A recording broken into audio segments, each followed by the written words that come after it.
ఇది చూడండి, ఆవులు ఉన్నాయి ఇక్కడ. ఆవులు అంటే చాలా బాగున్నాయి కదా. ప్రకృతికి చాలా దగ్గరగా ఉన్నాం కదా మనము. ఆవులంటే గోమాతని పూజించిన వాళ్ళు సర్వ దోషాలు నివారణ అవుతాయి అంటారు కదా. ఆయన పైన మనకున్న రోగాలని నివారించే ఆ గోమూత్రం కొంచెం సేవిస్తే చాలు మనకున్న రోగాలన్నీ పోతాయని చెప్పేసి పెద్దలు చెప్తున్నారు. కొంతమంది పాటిస్తూ కూడా ఉన్నారనమాట. ఇలాంటి ప్రకృతికి దగ్గరగా ఉంటే 100 years గ్యారంటీ అనమాట.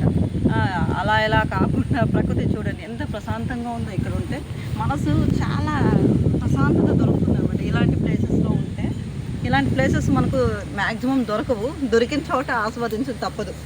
చూడ ఎంత అందంగా ఉంది. అసలు ప్రకృతిని చూస్తుంటే కొంచెం ఇక్కడే ఉండాలనిపిస్తుంది. ఇలాంటి మంచి మంచి ప్లేసెస్ని మనకు గవర్నమెంట్ వాళ్ళు ఇస్తున్నారు. మనమే దాన్ని ఉపయోగించుకోలేకపోతున్నాం.